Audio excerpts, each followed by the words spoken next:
प्रिय छात्रों नमस्कार। निवास क्लासेज में आपका स्वागत है। तो दोस्तों आज के वीडियो में हम आपको प्रश्नावली 11 के प्रश्न संख्या 6 से हल करके बताएंगे। दोस्तों पिछले वीडियो में हम आपको प्रश्न संख्या 1 से लेके 5 तक का सॉल्यूशन अच्छी प्रकार से कर लिए थे। तो आज की वीडियो में हम आपको प्रश्न 6 से हल करके बताएंगे। ठीक है, तो वीडियो को अंत तक देखिएगा। तो वीडियो को करते हैं शुरू। जैसा कि प्रश्न संख्या 6 में है, यदि 22 मीटर कपड़े का मूल्य 704 रुपया है तो 20 मीटर कपड़े का मूल्य क्या होगा। दोस्तों प्रश्न को आपको पुनः अच्छी प्रकार से समझ लेना है। यहाँ बताया गया है 20 मीटर कपड़े का दाम कितना है, 704 रुपया। तो बताइए 20 मीटर कपड़े का मूल्य क्या होगा। दोस्तों ये टोटल 22 मीटर कपड़े का है, तो पहले आपको इससे आपको 1 मीटर कपड़े का मूल्य ज्ञात करना होगा, तभी आप 20 मीटर कपड़े का मूल्य ज्ञात कीजिएगा। ठीक है, और आपसे ज्ञात हो पाएगा। तो ये प्रश्न आप अच्छी प्रकार से समझ गए कि आप इसको पहले क्या निकालना है। ठीक है, तो चलिए पहले प्रश्न को हम यहाँ से लिख लेते हैं। ठीक है, उसके बाद आपको हल करके बताते हैं।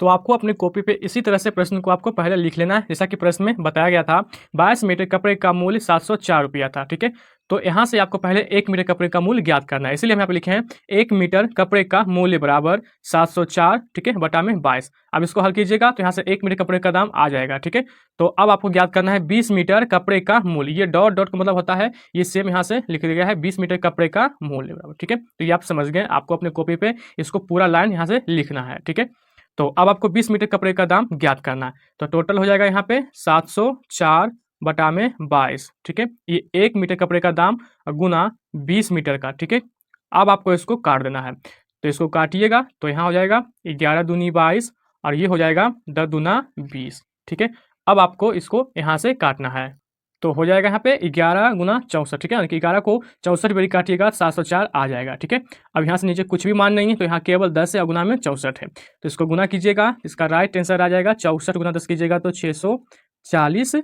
ठीक है, ये आपका हो जाएगा रुपया। ये 20 मीटर का दाम आ गया कितना, 640 रुपया। तो ये इसका राइट आंसर है। तो दोस्तों मैं आशा करता हूँ कि आप प्रश्न संख्या 6 अच्छी प्रकार से समझ गए। तो इसी प्रकार से प्रश्न संख्या 7 को हल करेंगे। तो प्रश्न संख्या 7 में है, तो आप यहाँ देख सकते हैं एक कार 3 घंटे में 165 किलोमीटर चलती है, तो वह कार, ठीक है, पहला प्रश्न और दूसरा प्रश्न इसमें दिया गया है, टोटल 2 प्रश्न है।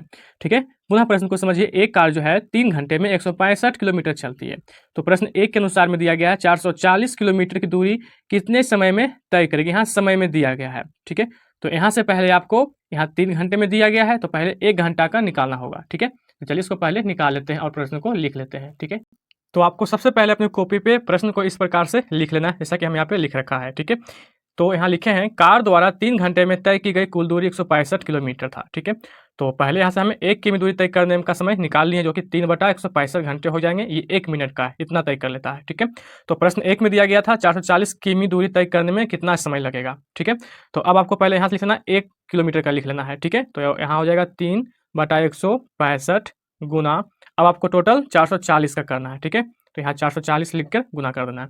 अब आप यहाँ काटिए इसको, तो यहाँ हो जाएगा टोटल 3 से इसको भागा दीजिएगा, तो 3 पचे 15, 3 पचे 15, यानी कि 55 या 165। ठीक है, और इसको काटिएगा तो 55 और गुना 440 को काटिएगा, तो आप कह सकते हैं कि 440 किमी की दूरी तय करने में जो समय लगेगा टोटल 8 घंटा का समय लगेगा। ठीक है, तो अब आपको यहाँ लिख लेना है 8 घंटे। ठीक है, ये इसका राइट आंसर है प्रश्न 1 का। ठीक है, तो इसी प्रकार से प्रश्न 2 को हल करेंगे। ठीक है, तो यहाँ प्रश्न 2 पहले लिख लेते हैं। ठीक है, प्रश्न 7 के 2 में है 6 पूर्णांक 1/2 घंटे में कितनी दूरी तय करेगी। अब आपको यहाँ पूर्णांक में प्रश्न को दिया गया, तो पहले प्रश्न को पूर्णांक को तोड़ लेना है। ठीक है, प्रश्न के अकॉर्डिंग से अब आपको घंटे को दूरी में ज्ञात करना है। ठीक है, तो चलिए प्रश्न को पहले हल करते हैं। ठीक है, तो पहले आपको प्रश्न 2 के लिए यहाँ लिखना होगा कि कार द्वारा 3 घंटे में तय की गई दूरी 165 किलोमीटर। ठीक है, तो पहले आपको यहाँ लिख लेना है और 1 किमी दूरी तय करने में यहाँ समय है, तो बस आपको प्रश्न 2 के अकॉर्डिंग में समय की जगह बस आपको क्या कर देना है, दूरी कर देना है। ठीक है, तो पहले यहाँ पे लिख लेते हैं। ठीक है, तो दोस्तों प्रश्न को पहले आपको इस प्रकार से लिखना है कि कार द्वारा 3 घंटे में तय की गई दूरी बराबर 165 किमी। ठीक है, दोस्तों यहाँ पे किमी का शॉर्ट फॉर्म लिख दिए। ठीक है, यहाँ किमी का मतलब होता है किलोमीटर ही होता है। ठीक है, इसलिए किलोमीटर का शॉर्ट नाम किमी लिख दिए। ठीक है, और यहाँ पे लिखना है 1 किमी में, दोस्तों यहाँ किमी नहीं है, चूंकि प्रश्न 1 के अकॉर्डिंग प्रश्न 2 में यहाँ उल्टा प्रश्न दिया गया है, तो यहाँ किमी की जगह क्या हो जाएगा, घंटे में। ठीक है, चूंकि हमको समय में निकालना है, तो यहाँ काट कर घंटे कर लीजिएगा। ठीक है, 1 घंटे में तय की गई दूरी बराबर, ठीक है, 165 और बटा में 3 किमी। ठीक है, इसीलिए आपको ज्ञात करना है 6 पूर्णांक 1/2 घंटे में तय की गई दूरी बराबर। ठीक है, तो पहले 1 घंटे का लिख देना है यहाँ पे 165 बटा में 3। ठीक है, इस तरह से पहले आपको यहाँ लिख देना है, फिर गुना का साइन लगा देना है। अब आपको ज्ञात करना है कितना का, इसका पूर्णांक यानी कि 6.1/2 का।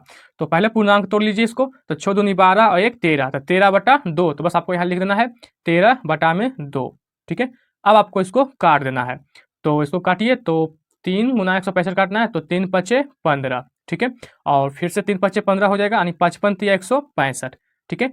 अब तो ये शेष नहीं कटेगा, तो टोटल आपको 55 गुना 13/2 करना है, ठीक है। तो यहाँ लिख लीजिए 55 गुना 13/2, ठीक है। जब इसको गुना कीजिएगा तो इसका टोटल आंसर आ जाएगा यहाँ पे 715, ठीक है, बटा में 2। अब आपको इसको भागा करना है, तो चलिए पहले हम आपको भागा यहाँ पे दे देते हैं, ठीक है। तो आप यहाँ देख सकते हैं कि 752/2 यानी 2 से भागा 715 में कीजिएगा तो आंसर कितना आएगा, 357.5 आएगा। जैसा कि आप यहाँ देख सकते हैं 2 तिया 6 लगाए हैं, ठीक है। उसके बाद 1 और 1 को लिखें, तो यहाँ पे 5 बेरी में 10, 1 फिर 5 को लिखे हैं पुनः, ठीक है। तो 7 बेरी में 14 कट गया, शेष 1 बच जाएगा। अब आपको यहाँ देख रहे हैं कि यहाँ कुछ भी मान नहीं है, तो दशमलव लगाने के बाद यहाँ 0 लेंगे और 2 पचे 10, तो इस तरह से इसका आंसर आ जाएगा 357.5। तो बस आपको यहाँ लिख देना है 357.5 किलोमीटर, ठीक है। इस प्रकार से आपको यहाँ आंसर के रूप में लिख देना है, ये आपका राइट आंसर है, ठीक है। तो आप चाहें तो इसका स्क्रीनशॉट ले सकते हैं, ठीक है। स्टार्टिंग से ये है आपका, यहाँ से 2 का यहाँ से यहाँ तक हो जाएगा, ठीक है। और ये आपका 1 का हो जाएगा, ठीक है। 7 के 1 यहाँ से लेके यहाँ तक का, ठीक है। तो इसी प्रकार से प्रश्न संख्या 8 को हल करेंगे। दोस्तों प्रश्न संख्या 8 में है, एक महिला की 15 महीने की बचत 18,000 रुपया है, ठीक है। यहाँ पे महिला दिया गया कितना, 15 महीने का, ठीक है। बचत कितना करता है, 18,000 रुपया है।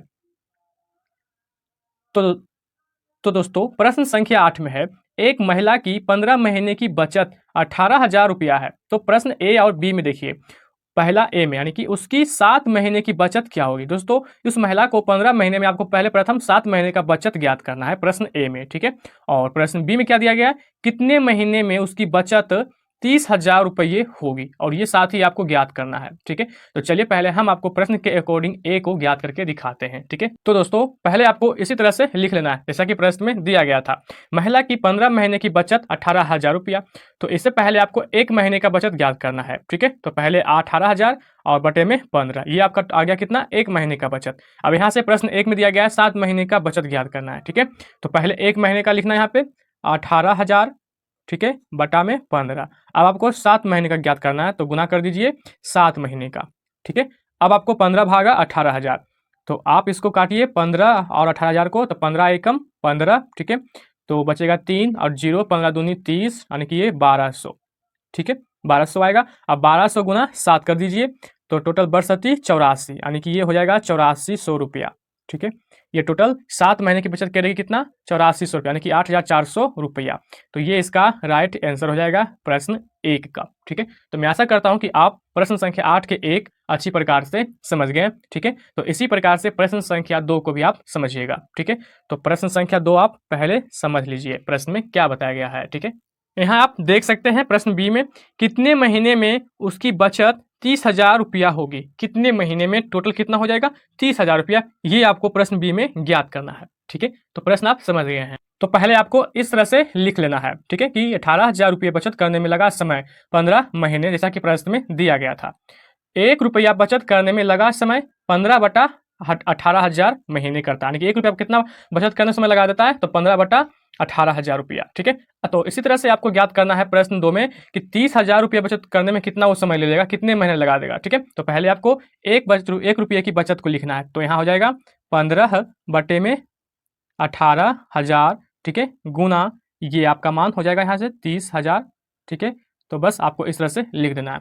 अब आपको इसको हल करना है, ठीक है। तो पहले यहाँ देख सकते हैं 3 जीरो दिया गया है, तो पहले 3 जीरो से यहाँ 3 जीरो को काट देना है, ठीक है, क्योंकि दोनों 2 से कट रहा है। अब यहाँ से काटिए, तो ये तो आपको टोटल अब कटेगा नहीं, 3 से कट रहा है, तो यहाँ काट सकते हैं आप, तो 3 तिया 9, ठीक है, और 3 पचे 15, ठीक है। अब आपको इसको भागा करना है, चूँकि अभी कटेगा नहीं, तो आप यहाँ ऐसे ही कर सकते हैं, 3 और ऊपर में 15 है, तो 3 और पचे 15, 5 पचे 25, तो आप यहाँ लिख सकते हैं 25 महीने, ठीक है, महीने लगेगा इसका टोटल समय, ठीक है। तो ये इसका राइट आंसर है। तो दोस्तों मैं आशा करता हूँ कि आप प्रश्न 2 भी अच्छी तरह से समझ गए हैं, ठीक है। तो आप चाहें तो इसका स्क्रीनशॉट ले सकते हैं। तो इसी तरह से प्रश्न संख्या 9 को हल करेंगे। प्रश्न संख्या 9 में दिया गया है, रेशमा 4 महीने का मकान किराया 5600 रुपया देती है। ठीक है, यानी कि 4 महीने का मकान किराया कितना देती है? 5600 रुपया। ठीक है, यदि वर्ष भर किराया समान रहे तो उसे पूरे वर्ष का किराया कितना देना होगा? दोस्तों यहाँ वर्ष भर दिया गया, मतलब एक वर्ष का। दोस्तों एक वर्ष में टोटल 12 महीने होता है, यानी कि 12 महीने में किराया समान रहेगा तो टोटल 12 महीने का खर्च कितना आएगा किराए के रूप में। ठीक है, यही आपको ज्ञात करना है। तो मैं आशा करता हूं कि आप प्रश्न संख्या 9 भी समझ गए। अब आपको इसको हल करना है। ठीक है, तो पहले चलिए प्रश्न के अकॉर्डिंग कॉपी पे साफ से लिख लेते हैं। ठीक है, तो पहले आपको प्रश्न के अकॉर्डिंग इस तरह से लिखना है कि 4 महीने का किराया लग रहा था 5600 रुपया। ठीक है, तो उससे पहले आपको 1 महीने का निकालना है, तभी तो आप इसको ज्ञात कर सकते हैं वर्ष भर का, मतलब 12 महीने का। ठीक है, तो 1 महीने का किराया हो जाएगा 5600 बटा में 4 महीने का। ठीक है, ये आपका 1 महीने का किराया आ गया। तो यहाँ से अब आपको वर्ष भर का मतलब हुआ 1 साल का, तो 1 साल में 12 महीने होते हैं। ठीक है, तो ये ज्ञात करना है। तो यहाँ लिखा जाएगा 5600, ठीक है, बटा में 4 गुना 12 महीने का। ठीक है, अब इसको काट दीजिए तो 4 तिया 12। ठीक है, अब आपको यहाँ से इसको गुना कर देना है, तो डबल जीरो से पहले डबल जीरो लिख देना है। छोतिया 18, हासिल का 1, पांतिया 15 और 1 16। ठीक है, इस तरह से लिख दीजिएगा तो टोटल वर्ष भर का किराया निकल के आ जाएगा। यहाँ आप देख सकते हैं 16,800 रुपया, ये इतना खर्च आएगा। ठीक है, तो ये इसका राइट आंसर है। तो नेक्स्ट प्रश्न 10 में है, पिछले 30 दिन में तापमान 15 डिग्री सेल्सियस बढ़ा। ठीक है, यदि तापमान की बढ़ोतरी इसी गति से जारी रही तो अगले 10 दिन में तापमान कितने डिग्री और बढ़ेगा? ठीक है दोस्तों, मान लीजिए कि अभी का वर्तमान समय जो है 30 दिन में तापमान कितना डिग्री हो रहा है? 15 डिग्री सेल्सियस बढ़ा। ठीक है, तो इसी तरह से यदि तापमान की बढ़ोतरी इसी गति से जारी रहा, मतलब कि जैसे पहले उसी तरह से अपना काम करते रहेगा, जारी रहेगा, तो बताइए कि 10 दिन में तापमान कितनी डिग्री और बढ़ जाएगा? ठीक है, ये आपको ज्ञात करना है। तो प्रश्न आप समझ गए। चलिए पहले प्रश्न को अच्छी प्रकार से लिख लेते हैं। ठीक है, उसके बाद हम आपको बताते हैं कि इसको कैसे हल करना है। तो दोस्तों प्रश्न के अकॉर्डिंग आपको इस तरह से लिखना है कि 30 दिन में तापमान में बढ़ोतरी होता है 15 डिग्री सेंटीग्रेड। ठीक है, तो एक दिन में तापमान की बढ़ोतरी पहले निकालना है, तो 15 बटा में 30 दिन सेंटीग्रेड हो जाएगा। ठीक है, तो इसी तरह से 10 दिन में तापमान कितना बढ़ोतरी हो जाएगा, ये आपको ज्ञात करना था। ठीक है, तो पहले आपको इसको लिख देना है 10 दिन निकालने के लिए 15 बटा में 30 गुना टोटल कितना का 10 दिन का। ठीक है, ये आपको लिख देना है यहाँ से। अब आपको इसको काटना है, तो 10 से काटिएगा 30 को, 10 तिया 30 और 3 पचे 15, तो बस इसका केवल 5 आया है, तो आपको यहाँ लिखना है 5 डिग्री सेंटीग्रेड जो है 10 दिन में तापमान बढ़ जाएगा। ठीक है, तो ये इसका राइट आंसर है। तो मैं आशा करता हूँ कि आप प्रश्न संख्या 10 भी अच्छी प्रकार से समझ गए। तो आप चाहें तो इसका स्क्रीनशॉट ले सकते हैं। तो इसी तरह से प्रश्न संख्या 11 को हल करेंगे। तो नेक्स्ट प्रश्न संख्या 11 में है, रामू ने 5 ओवर में 45 रन बनाए और अनूप ने 7 ओवर में 42 रन बनाए, तो एक ओवर में किसने अधिक रन बनाए? ये आपको ज्ञात करना है। दोस्तों यहाँ पे रामू और अनूप दोनों का रन और ओवर की संख्या दिया गया है, तो आपको समझना है कि दोनों में से एक ओवर में सबसे ज्यादा रन कौन लगाया है। ठीक है, ये आपको ज्ञात करना है। ठीक है, तो प्रश्न जो है आप अच्छी प्रकार से समझ गए। तो चलिए पहले प्रश्न को हम लिख लेते हैं। ठीक है, तो दोस्तों प्रश्न के अकॉर्डिंग आपको पहले इस तरह से लिखना है कि रामू द्वारा 5 ओवर में बनाए गए रन 45। ठीक है, तो यहाँ से पहले आपको रामू द्वारा 1 ओवर में बनाए गए रन ज्ञात कर लेना है, तो 45 बटा में 5 जिसको भागा दीजिएगा तो 9 आ जाएगा। ठीक है, उसी तरह से आपको यहाँ चूंकि अनूप द्वारा 7 ओवर बनाए गए रन 42 था, प्रश्न में दिया गया था। ठीक है, तो उसी तरह से आपको ज्ञात करना है इसका अभी अनूप द्वारा 1 ओवर का। ठीक है, तो 1 ओवर में बनाए गए रन बराबर 42 बटा में 7, इसको काट दीजिए तो 7 छक 42। ठीक है, तो इसका आ जाएगा 6। ठीक है, तो आप यहाँ देख रहे हैं कि प्रश्न के बताया गया कि दोनों में कौन अधिक रन बनाया 1 ओवर में। तो दोनों का एक ओवर यहाँ से और यहाँ से देख सकते हैं निकल गया है, जो कि इसका 1 ओवर में रामू का है 9 रन